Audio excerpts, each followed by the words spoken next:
a continuation. In other words, none of it is good. It's like a prologue, it's an omen, a dark omen of things to come. And heaven and earth have together demonstrated unto our clamorers and countrymen. And as he is speaking, he is cut off because soft, look where it comes again.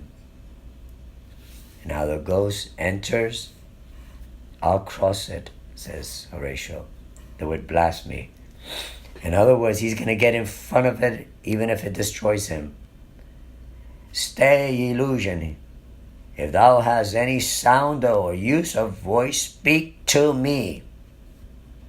If there be any good thing to be done, that may to thee do ease and grace to me, speak to me.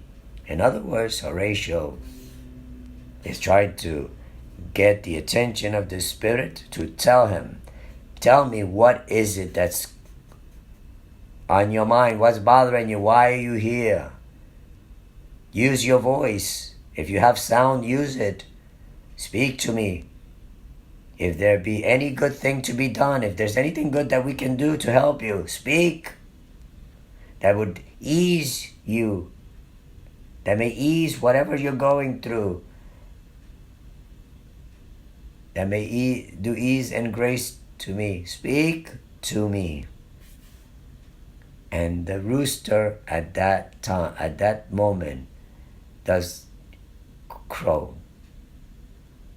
Okay? And by crowing, that means is one. I'm assuming, but we'll find out in a second. And here's Horatio continue talking. If thou art privy to thy country's fate, if you have information about what the fate of this country, of your country, which happily for knowing may avoid. In other words, if we can avoid a disaster, oh, speak. Or if thou hast abhorred in thy life, extorted treasure in the womb of the earth. In other words, if you're suffering because you hid treasures and you need somebody to dig that treasure that they can go to heaven, speak to me. Because in those days, people did that. They hid their treasures. They buried their treasures. But when they died, they would go into purgatory or some hell, if you like. They would not go to heaven until that was on earth. And that carried on in a lot of cultures. So now we move on. In other words, if thou hast abhorred in thy life, extorted treasure in the womb of earth, for which they say your spirits oft walk in death. In other words, that's why the dead walk at night, because they've buried maybe whatever. And this is a common knowledge in those days. Speak of it, stay and speak. And obviously the Spirit is not listening to him, and so he says to Marcelo, stop it, Marcelo, do something, help me. And Marcelo is like, well, should I strike it with my partisan, my stick? What do I do here? And Horatio says, do. If it will not stand, do it. If it doesn't stop, if it doesn't stay, do it. Stop it with your stick. Look at the craziness. Look how terrified they are. They don't know what to do here. And then Horatio says, and Bernardo says, it's here. And Marcellus goes, no, it's gone. No, Horatio says it's here, and Horatio said, no, it's here. So, and then Marcellus goes, it's gone. The ghost is gone. And Marcellus says, we do it wrong, being so majestical, to offer the show of violence. We do it wrong by being violent. This is the king. How can we? It's your majesty. And we do it wrong because, for it is as the air, invulnerable. It's air. It's not vulnerable. And our vein blows malicious mockery. And our try to poke it, to stab it, and maliciously. It's a joke. It's a mockery. What's wrong with us? And Bernardo says, it was about to speak when the cock crew. In other words, when the rooster went the one time, that's when the ghost was about to speak. The crow did what it does, and it stopped, and then it disappeared. And then Horatio telling us what he saw. And then the ghost started like a guilty thing. And then it started like a guilty thing upon a fearful summons. Oh my God, what does that mean? The crow struck, so what time could it be? It's like he is being summoned back to where? To hell? Purgatory? To a jail? Where? And he felt guilty, and he had to go back to it. Upon a fearful summon, he was summoned back to where? These are questions worth thinking about. I have heard, this is Horatio, I have heard the cock, that it is the trumpet to the morn. Morning. It's the trumpet to the morn, M-O-R-N, doth with his lofty and shrill sounding throat awake the god of day. So the ghost is disappearing when the day, the god of day, awake the god of day, and at his warning, whether in sea or in fire, in earth or air, the extravagant and erring spirit hies to his confine, and of the truth therein, this present object made probation. In other words, no different like a vampire. When the sun is about to come, it has to go in hiding into their coffin, into their prison, or to whatever. And it was exactly like that. So a lot of time has passed since midnight, and time is being sped up here in with lines as we go, because now the indication is that day is coming. And when the crow signal that, the rooster signaled that, the ghost knew that he had to return back to his prison, to his hell, to whatever it was. So we know that this could be a negative force. And can it be trusted? Now, they are in a period where all these superstitions were believed, and many cultures believe in these things. So this is the world that we're in. They believe in these things. So that has to always be on your mind as the play goes along. You cannot use the present way of thinking to understand this play. You have to understand that period, that world that they're in.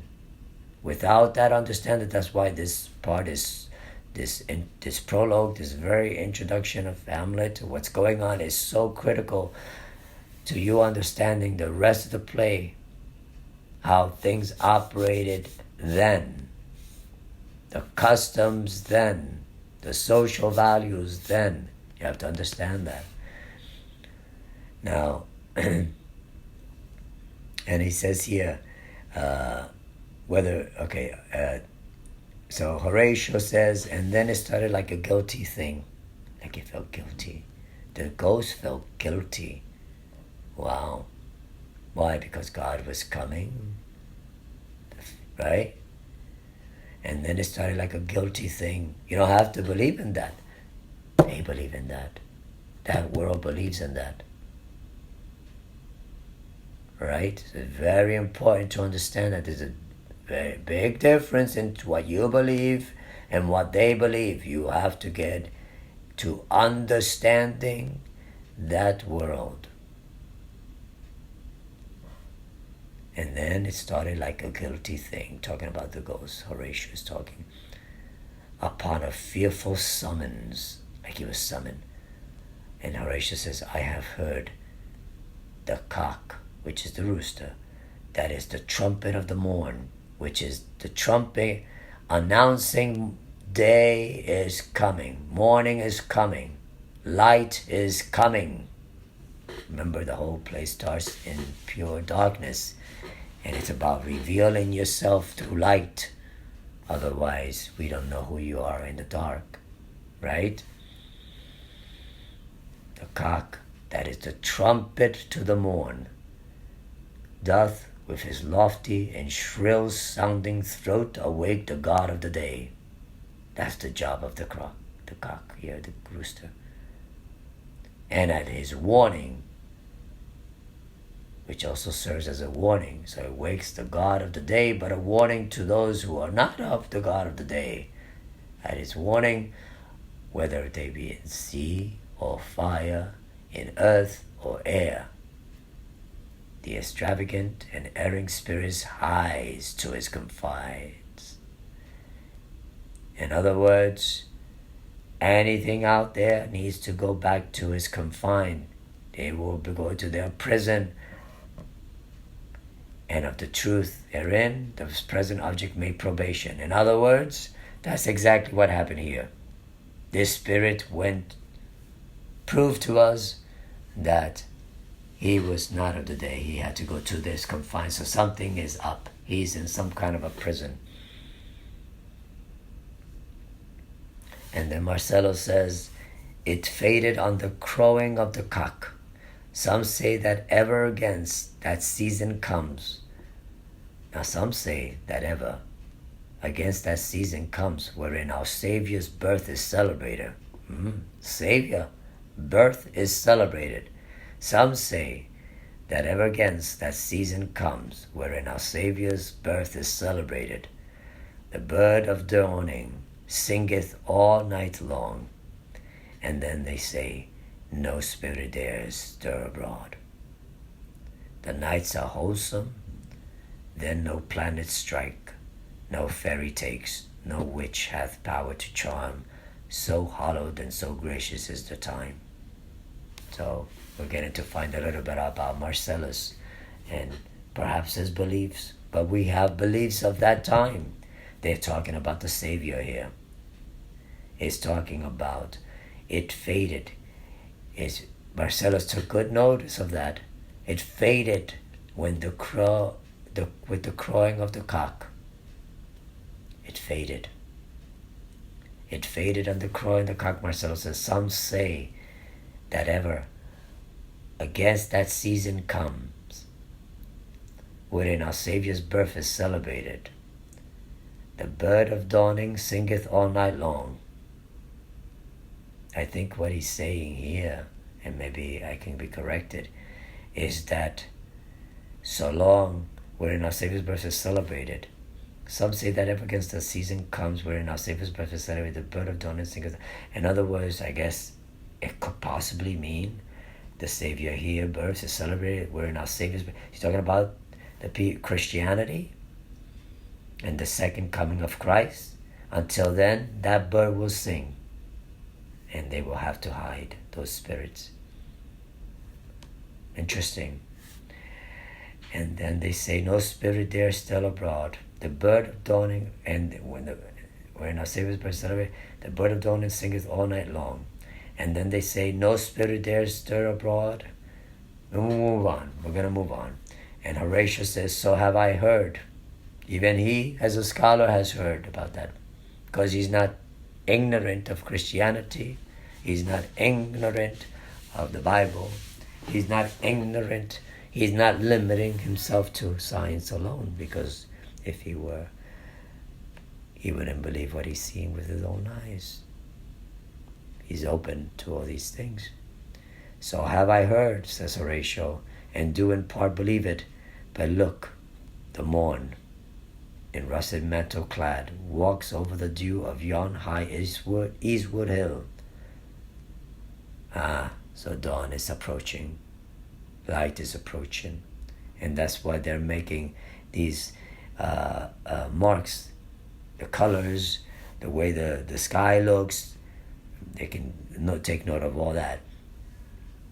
Break, we are watch. Okay, now we need to break. We need to break apart and go up our ways and stop the watch. And by my advice, now he's giving advice. Let us impart what we have seen tonight unto young Hamlet. So now he's saying, we are going to, because it doesn't stop there. Remember, Bernardo and Marcellus saw this spirit. And then they asked Horatio to come and witness this since he had not seen it. And now Horatio is saying, okay, now the three of us will go to the young Hamlet, whose father just died, and we will tell him that we have what we have seen. So he says here, now let us impart what we have. Break, we are watch up. Sorry. Let us break, we are watch up. And by my advice. In other words, okay, now we're gonna stop this, and we're gonna go and talk to young Hamlet and tell him what we just saw tonight. And he says, for upon my life, this spirit, which is dumb to us, we don't know what to make of this. Upon my life, this spirit, dumb to us, or dumb to us meaning the spirit is dumb, he's not speaking, will speak maybe to Hamlet. Interesting. So now they want to get involved. Hamlet. Maybe the spirit wants to talk to Hamlet. This spirit is dumb. It won't talk to us, but maybe it won't be dumb to Hamlet. Maybe it will speak to Hamlet. And then he says, do you consent we shall acquaint him with it? In other words, do we agree that we should let Hamlet know what's going on? As needful in our loves, fitting our duty. Is it our duty and we care about Hamlet to tell him this? And Marcellus says, let's do it. I pray, and I this morning know where we shall find them most conveniently. And he says, let's do it. I pray, here I know, and I this morning know where we shall find him most convenient. You can look up the word pray here, P-R-A-Y. It has several meanings in addition to praying. And they exit. And that's the introduction of scene 1. Okay? This is the conclusion. This is part 2 of a 2-part of scene 1 of Hamlet, Act 1, scene 1, where I go into line by line, talking through it, and painting a picture of what is happening. If you haven't seen part 1, I got cut off, and so this is part 2. Listen to part 1 and then follow up with this second part to scene 1 only. I will try to do scene 2, but that will be at a later time, depending on whether or not you want me to continue with scene 2. Leave me your comments. Make sure to hit the like button, subscribe. That way hit the notification bell so that way you're notified each time I upload a new video.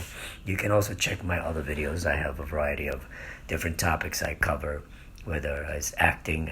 This is very important for this play. This is a play that is meant to be acted. I have the monologues that are done. I will try to upload the ghost monologue that he has with Hamlet, young Hamlet. I have pieces of it in my shorts. There's a whole section on Hamlet. You can just listen to the various interpretations. You get more by my acting it, the speeches, than you do if I were to explain it to you, because a lot of it has to do with subtext, the meaning behind the words, how he's feeling, the different ways of interpreting this. There is not one way you can interpret Hamlet. Hamlet is one of the greatest characters in the world of literature. I mean, it is beautifully written, and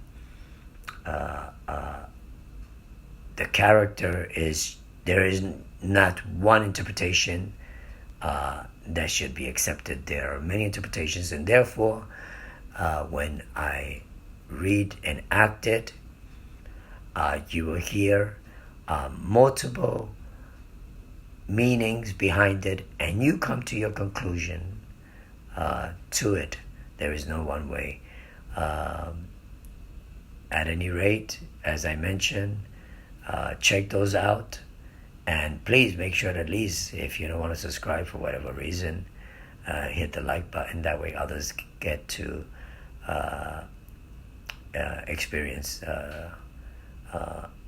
my discussing this first scene of Act 1 of Hamlet. Thank you for listening. Have a nice day.